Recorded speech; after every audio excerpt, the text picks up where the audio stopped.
Hello everyone, dear students, हम पढ़ रहे हैं सेकेंड यूनिट काइनेमेटिक्स। उसमें हमने लास्ट टाइम कवर किया था ग्राफिकल रिप्रेजेंटेशन ऑफ मोशन। उसी को कंटिन्यू करते हुए पहले हमने पढ़ा था डिस्टेंस टाइम ग्राफ के बारे में। आज हम पढ़ेंगे वेलोसिटी टाइम ग्राफ के बारे में। आप क्या पढ़ रहे हैं इसमें कि in a velocity time graph time is independent variable and velocity is dependent variable. जैसा हमने उस दिन पढ़ा था कि जो ग्राफिकल रिप्रेजेंटेशन होती है वो उसमें दो क्वांटिटीज़ के बीच में ग्राफ होता है। एक होती है डिपेंडेंट वेरिएबल और एक होती है इंडिपेंडेंट, जिसमें टाइम हमेशा ही क्या रहता है, इंडिपेंडेंट। यानी टाइम किसी पे डिपेंड नहीं करता, वो हमेशा चलता रहता है। गाड़ी चल रही है, रुक गई है, रुकेगी, धीरे चल रही है, उसने स्पीड बढ़ाई घटाई, उससे टाइम को कोई लेना देना नहीं है। ये हमेशा ही क्या है, इंडिपेंडेंट है। जबकि वेलोसिटी जो है वो डिपेंडेंट वेरिएबल है, यानी वो डिपेंड करती है कि स्पीड बढ़ी घटी, डायरेक्शन चेंज हुई, उन सब चीज़ों पे डिपेंड करती है। इसमें हम फर्स्ट केस पढ़ेंगे when a body is moving with uniform velocity, कि जब एक बॉडी जो है वो यूनिफॉर्म वेलोसिटी से चलती है। कह रहे हैं as velocity is uniform motion so neither its magnitude nor its direction changes. Uniform कहने का मतलब वो कहता है क्या होता है कि जैसा कि वेलोसिटी जो है वो यूनिफॉर्म है, यूनिफॉर्म होगी यानी इसका मतलब अपने आप क्या निकला कि ना तो उसका मैग्नीट्यूड ना ही उसकी डायरेक्शन चेंज होगी। Therefore velocity time graph will be a straight line parallel to the time axis. इसलिए जो वेलोसिटी टाइम ग्राफ होगा इस केस में, किस में, यूनिफॉर्म वेलोसिटी के केस में, वो हमेशा एक लाइन होगी, स्ट्रेट लाइन होगी जो पैरेलल होगी किसके, टाइम वाली एक्सिस के। टाइम एक्सिस है एक्स एक्सिस पे और वाई एक्सिस पे हमने क्या लिया है, वेलोसिटी, उसके हमेशा ये पैरेलल होगी। उसके बाद है velocity time graph can be use to find distance और displacement of the body. Velocity time graph का इस्तेमाल हम किस लिए कर सकते हैं, ये 1 मार्क्स में एग्ज़ाम में पूछा भी जाता है।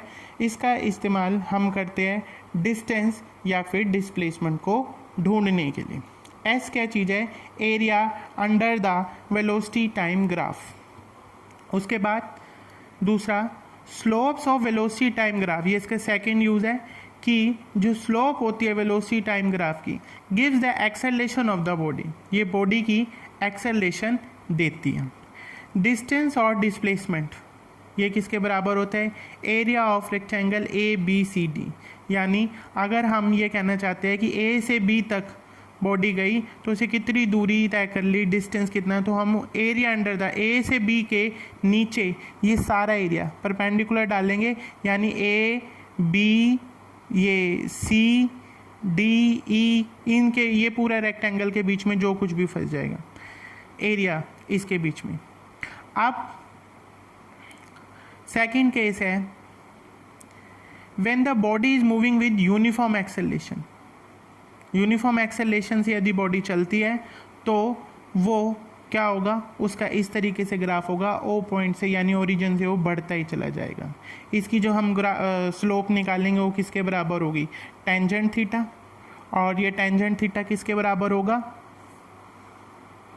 B C upon A C is equal to, B C कितने के बराबर है, ऐसा हम ग्राफ में देख सकते हैं, बी से सी कितने के बराबर है, बी ई पूरे में से माइनस कर दे यदि अगर हम सी ई, और ऐसे ही ए सी को कैसे निकालेंगे, ए सी बराबर है ओ ई माइनस ओ डी। इसे आप ध्यान से देखिए, बी सी कैसे आएगा,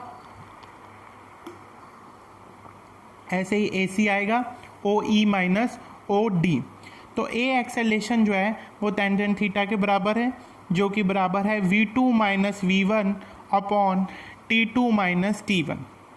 यानी इस पूरे एरिया को देखने के लिए देखो, ये ए सी ई डी ये तो है एक रेक्टेंगल, और ऊपर क्या है, ए बी सी एक ट्रायंगल। तो जो टोटल एरिया हम निकालेंगे एस, वो किसके बराबर होगा, area of rectangle plus area of triangle. यानी इस पूरी फिगर को देखें तो ये क्या हो गया, इस पूरी फिगर को देखेंगे तो ये क्या हुआ, एक ट्रेपीजियम है। ट्रेपीजियम का नाम होगा डी से ए से बी, बी ई, फिर वापस डी। तो ये पूरा एक ये ऐसे ट्रेपीजियम है, इसका एरिया जब हम निकालेंगे तो उसे हम एस यानी डिस्प्लेसमेंट के इक्वल मानेंगे। उसके बाद है केस थर्ड कि when velocity of body is decreasing uniformly. पहले भी हमने पढ़ा था डिक्रीज हो रही तो ग्राफ ऊपर जाने की बजाय नीचे आता जाएगा, यानी इट इज़ अंडरगोइंग रिटार्डेशन। जब किसी की स्पीड घटती चली जाती है, ऐसे देखो ये यहाँ पे टाइम 0 था, टाइम बढ़ता रहा है, बढ़ता जा रहा है, बढ़ता जा रहा है, और ऐसे ये वेलोसिटी क्या होती है टाइम के साथ साथ घटती जा रही है, घटती जा रही है, घटती जा रही है, नीचे आ रही है, तो हम इसे कहते हैं कि रिटार्डेशन हो रहा है। इसके लिए नेगेटिव एक्सेलरेशन वर्ड का इस्तेमाल भी करते हैं, या डी एक्सेलरेशन का, या फिर कॉमनली जो फ्रिक्वेंटली यूज़ करते हैं वो है रिटार्डेशन।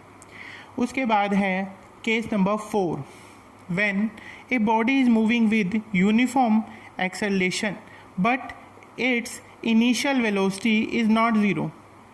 वो यूनिफॉर्म तो चल रहा है पर उसकी शुरुआत में वेलोसिटी हमें नहीं पता है, ज़ीरो नहीं है। जैसे मैं तुम्हें दिखाता हूँ, अभी पिछले पेज पे था ये वाला ग्राफ है, इसमें इनिशियल वेलोसिटी ये यहाँ से स्टार्ट हो रहा है, ओ ओरिजिन से, यानी जब टाइम एक्सिस यहाँ पे 0 थी तो वेलोसिटी भी कितनी थी, 0 थी, तो ये ऐसे यहाँ से स्टार्ट हुआ था। पर अब वाले केस में क्या कह रहे हैं कि ये 0 टाइम पे भी या थोड़ा ऊपर से शुरू हो रहा है, यानी 0 टाइम होने पर भी इसकी वेलोसिटी क्या है, पहले से नॉन ज़ीरो है और ये अब उसके बाद बढ़ता चला जा रहा है, यानी ये एक्सेलरेशन होती जा रही है। यूनिफॉर्म तो है, स्ट्रेट लाइन भी है और टेढ़ी ऐसे बढ़ती भी जा रही है, पर इसकी स्टार्टिंग में थोड़ा फ़र्क आ गया है। उसके बाद है case number 5 when the body is moving with a variable acceleration, कि यदि बॉडी जो है वो कैसे मूव कर रही है, वेरिएबल एक्सेलरेशन, तो हम उस केस में थीटा की हेल्प से निकाल सकते हैं। अगर टेंजेंट थीटा 1 लेस देन है टेंजेंट थीटा 2 के, जिसकी टेंजेंट थीटा यानी स्लोप जो है वो कम होगी, तो उससे क्या पता चलेगा, देयरफॉर एक्सेलरेशन ऑफ बॉडी वो क्या हो जाएगी, कम ज़्यादा हो जाएगी उस हिसाब से।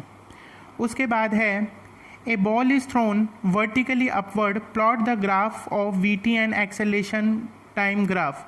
अगर बॉल को ऊपर फेंका है तो उसकी कैसी होगी ग्राफ की शेप, तो उसकी ग्राफ की शेप ये है, आपको इसे याद रखना पड़ेगा कि यानी 0 टाइम पे ही वो ऊपर थी, ज़्यादा थी उसकी वेलोसिटी, फिर धीरे धीरे आते आते ऐसे डिक्रीज़ होती जा रही है। एक्सेलरेशन टाइम ग्राफ आप ये बनाएंगे, ये वाली लाइन मिस्टेकन बना दी गई थी इसलिए आप इसे भूल जाएंगे। The acceleration time graph for a body thrown, plot the corresponding velocity time graph. अब ये दे रखा है आपको ग्राफ, एक्सेलरेशन टाइम ग्राफ बना दिया इसका और वेलोसिटी टाइम, पहले आप उसको दोगे, उसके बाद क्या होगा, वेलोसिटी उसकी धीरे बढ़ती जाएगी बढ़ती जाएगी बढ़ती जाएगी, उसके बाद क्या हो जाएगी, कांस्टेंट हो जाएगी। ये ग्राफ आप बनाएंगे। उसके बाद एक और एग्जांपल आपके पास है, जैसे a car starts accelerating from rest for some time, वो थोड़ी देर के लिए चलती है, maintains the velocity for the same time and then comes to rest, कुछ देर के लिए चली, मेंटेन करी यूनिफॉर्म मोशन से, और बाद में क्या होगी, डी एक्सेलरेशन।